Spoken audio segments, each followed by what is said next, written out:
నందమూరి విశ్వవిఖ్యాత నట సార్వభౌమ నటరత్న పద్మశ్రీ నందమూరి తారక రామారావు గారి నటవారసులైన నటసింహం నందమూరి బాలకృష్ణ గారి జన్మదినం రోజున చేసుకోవడం జరిగింది.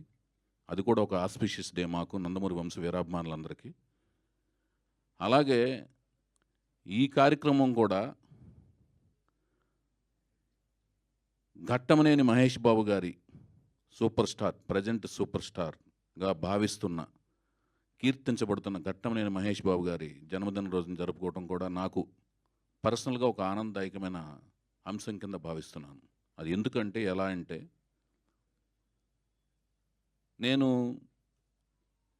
నందమూరి వంశ వీరాభిమానిగా, అంటే రామారావు గారి అభిమానిగా, మా గుడివాడలో అభిమాన సంఘం నడుపుతున్న సమయంలో కృష్ణ గారి అభిమానులతోనూ,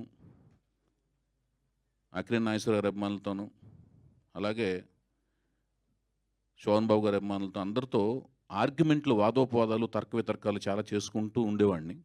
కానీ అందరూ సోదరులాగా ఉండేవాళ్ళం. అదే కల్చరు నేను ఇక్కడ వచ్చిన తర్వాత ఏ హీరోతో చేసినా కూడా అందరి అభిమాన సంఘాల వాళ్ళు షూటింగ్లకు వస్తుండేవాళ్ళు. ఉదాహరణకి మహేష్ బాబుతో షూటింగ్ చేసినప్పుడు మహేష్ బాబు గారి అభిమాన సంఘాలలో వచ్చి నన్ను సోదరుడిగా భావించేవాళ్ళు. అలాగే నేను నాగార్జున గారితో షూటింగ్ చేస్తున్నప్పుడు నాగార్జున గారి అభిమాన సంఘం వాళ్ళు వచ్చి కూడా షూటింగ్లో నన్ను సోదరుడిగా భావించేవాళ్ళు. ఇంకా హరికృష్ణ గారితో చేస్తున్నప్పుడు, బాలకృష్ణ గారితో చేస్తున్నప్పుడు మా నందమూరి వంశ వీరాభిమానులందరూ కూడా నన్ను చాలా సోదరుడిగా హక్కును చేర్చుకున్నారు. అలాగే నేను పవర్ స్టార్, మెగాస్టార్ మేనల్డ్ అయిన సాయిధరం తేజ్ చేసినప్పుడు కూడా వాళ్ళ అభిమానులు కూడా వచ్చి నన్ను అభిమాని కిందే, సోదరుడి కింద, అభిమాన కులం అనే ఒక సోదరుడి కింద నన్ను సోదరుడిగా భావించారు. సో అలా నన్ను భావించారు, అక్కడ కూడా అలా భావించారు. సినిమా ఫీల్డ్కి వచ్చి అసిస్టెంట్గా, అసోసియేట్గా, కో డైరెక్టర్గా నేను పనిచేస్తున్న రోజుల్లో వైజయంతి మూవీస్ అనే ఒక అద్భుతమైన సంస్థ, ఇప్పుడు కూడా అది అద్భుతమైన సంస్థే, ఎప్పటికీ అలాగే ఉంటుంది. మా నందమూరి తారక రామారావు గారు దానికి పేరు పెట్టారు. దానికి ఆ సంస్థ ఎప్పటికీ అలాగ విరాజిల్లుతూనే ఉంటుంది. ఆ సంస్థలో నేను అసోసియేట్గా, కో డైరెక్టర్గా పనిచేస్తున్నప్పుడు అశ్విని దత్ గారు నాకు మాట ఇచ్చారు, దర్శకుడిగా నేను చేస్తాను చౌదరి అని. అందువలన అక్కడే ఉండిపోవటం జరిగింది. ఆయన ఒకానొక సందర్భంలో ఘట్టమనేని శివరామకృష్ణ గారు, అంటే కృష్ణ గారి దగ్గర నా ప్రస్తావన తీసుకొస్తే, దర్శకుడు చేద్దాం అనుకుంటున్నానని ప్రస్తావన తీసుకొచ్చినప్పుడు కృష్ణ గారు సరే ఇచ్చేద్దాం అన్నారు. మరి స్టోరీ చెప్పడానికి ఎప్పుడు పంపించమంటారు అని కృష్ణ గారిని దత్తు గారు అడిగారు. ఎందుకు, మన రాఘేంద్రరావు దగ్గర చేస్తున్నానని చెప్పావు కదా, స్టోరీ చెప్పడం ఎందుకు, అవసరం లేదు, మీరు ప్రకటన ఇచ్చేసుకోండి, ఎవరు హీరోయిన్ అనుకుంటున్నారు అని అన్నారు. నాకు అప్పుడే పరిచయం అయిన, హిందీలో పరిచయమైన శిల్పా శెట్టి గారి మీద నా దృష్టి ఉందన్నమాట. సో శిల్పా శెట్టి గారని నేను చెప్పటం. సో అప్పటి బిఏ రాజు గారు ఈ కృష్ణ గారి అభిమాన సంఘంలో సూపర్ హిట్ మ్యాగజైన్ రన్ చేస్తుండగా, ఆ సూపర్ హిట్ మ్యాగజైన్లో ఫస్ట్ న్యూస్ లాగా వచ్చిందనమాట. వైవిఎస్ చౌదరి దర్శకత్వంలో వైజయంతి మూవీస్ బ్యానర్ మీద కృష్ణ గారు హీరోగా, శిల్పా శెట్టి హీరోయిన్లుగా, వైవిఎస్ చౌదరి దర్శకత్వంలో అని నా మొట్టమొదటి ప్రకటన వచ్చింది. మొట్టమొదటి దర్శకత్వం అనే ప్రకటన వచ్చింది.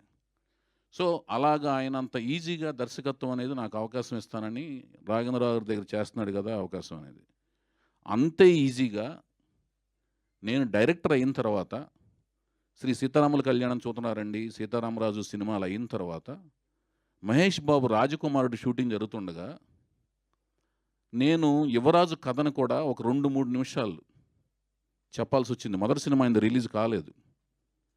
గుడివాడలో నేను అభిమాన సంఘంలో తిరుగుతున్నప్పుడు అభిమానులతో పాటు, కృష్ణ గారి అభిమానులతో పాటు మహేష్ బాబు సినిమాలను చూశాను. నాకు కృష్ణ గారు వీళ్ళందరూ మీరు రామారావు గారి అభిమానులు కాబట్టి వాళ్ళంటే పడేది కాదు, కానీ మహేష్ బాబు అంటే ఎందుకో చైల్డ్ ఆర్టిస్ట్గా ఉన్న కాడి నుంచి చాలా ఇష్టం అన్నమాట. ఆ ఇష్టం అనేది అనుకోకుండా ఆయనకే కథ చెప్పాల్సిన పరిస్థితి వచ్చినప్పుడు ఆ 10 నిమిషాలు 5 నిమిషాల్లో యువరాజు కథ అని చెప్పడం జరిగింది. చాలా సెన్సిటివ్ ఎలిమెంట్ ఆ కథ. అలాగే ఆయనకి వెంటనే నచ్చేసింది. రాజకుమారుడు చేస్తున్న టైంలో సెట్స్లో గోల్కొండ ఫోర్ట్లో 10 నిమిషాలు చెప్తుండగా ఆయనకి వెంటనే నచ్చేసి ఆయన అన్నారు, ఆయన దగ్గర అప్పటికి కృష్ణ గారి దగ్గర 10-12 మంది ప్రొడ్యూసర్లు వెయిట్ చేస్తున్న టైంలో ఆయనకి కథ నచ్చేసి, ఏమంటే మీరు మంచి ప్రొడ్యూసర్ని తీసుకురండి, ఇయన్నీ పట్టించుకోవద్దు. 10, 12 మంది వెయిట్ చేస్తున్నారని. మీరు ఒక ప్రొడ్యూసర్‌ని తెచ్చుకుంటే, నేను రెండవ సినిమా కింద ఈ సినిమా చేస్తున్నాను అని మాటిచ్చారండి. నా మొదటి సినిమా, రెండో సినిమా చూడకుండా. అది ఆయన నా మీద ఉంచిన నమ్మకం అనమాట. నేను చెప్పిన విధానం గాని, అది గాని ఆయన ఎందుకో ఇన్‌స్పైర్ అయ్యాడాయన. ఎందుకో నచ్చింది.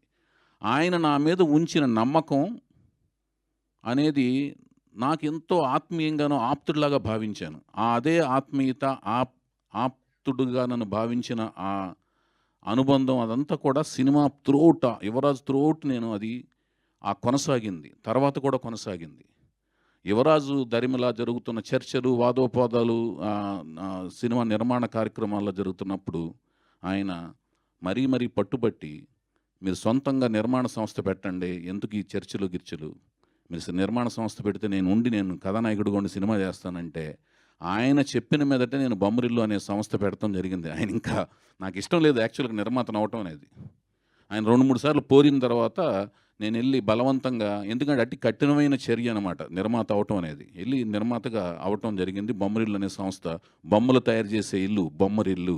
బొమ్మ అంటే సామాన్య మానవుడి భాషలో ఎన్టీఓడు బొమ్మ చూశాను, ఏఎన్ఆర్ బొమ్మ చూశాను అనేవాళ్ళు ఒకప్పటి రోజుల్లో. అందుకని బొమ్మలు తయారు చేసే ఇల్లు బొమ్మరిల్లు అనే ఒక అర్థవంతమైన పేరుతో బొమ్మరిల్లు అనే సంస్థ నిర్మాణ సంస్థని స్థాపించడం జరిగింది.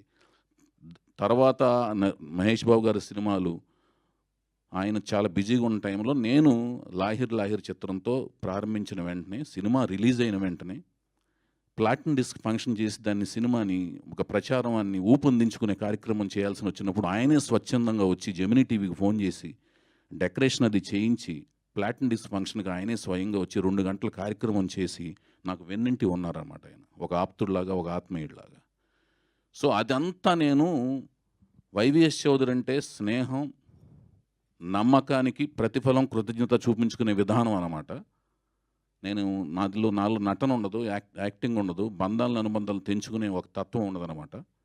సో అది ఆ రుణాన్ని తీర్చుకుందాం ఉద్దేశంతో ఆ సినిమా 100 డేస్ ఫంక్షన్ అప్పుడు సేమ్ ఇదే రోజున 2002 ఆగస్టు 9న నేను ప్రకటన ఇచ్చిన మేరకు, రిలీజ్ రోజున ఇచ్చిన ప్రకటన ఇచ్చిన మేరకు ఆగస్టు 9న గుడివాడలో ఎన్టీఆర్ స్టేడియంలో ఇదే మహేష్ బాబు బర్త్డే రోజు అనుకోకుండా వచ్చిన రోజున 2వ వారంలో జరపబడతాయని స్టేట్మెంట్ ఇచ్చిన ప్రకారం ఆగస్టు 9నే నేను చేశాను. చేసి రాజమండ్రి నుంచి దాదాపు ఆ రోజుల్లో 3 నుంచి 4 లక్షల రూపాయల క్రాకర్స్ తెప్పించి హ్యాపీ బర్త్డే మహేష్ బాబు అని చెప్పేసి నేను క్రాకర్స్ కాల్పించడం, అదంతా జెమినీ టీవీలో ఆ రోజున లైవ్ టెలికాస్ట్లో కూడా రావటం కూడా జరిగింది. సో అంతటి అనుబంధం, ఆత్మీయత ఉంది. అనుకోకుండా మళ్ళీ ఇదే రోజున ఈ ఫంక్షన్ చేసుకోవటం కూడా నాకు ఒక కోఇన్సిడెంటల్గా, యాదృచ్ఛికంగా నేను భావిస్తున్నాను. సో అంతటి ఒక బ్యాక్ అనుబంధం, ఎమోషన్ ఉంది ఈ కార్యక్రమానికి. ఇక ఈ కార్యక్రమానికి వస్తే, ఈ కార్యక్రమంలోని మెరుపులు ఏంటంటే, ఒక కథ సర్వేంద్రియానం నయనం ప్రధానం. అంటే దృశ్యం అనేది ప్రధానం. సినిమాకి దృశ్యం అనేది మెయిన్.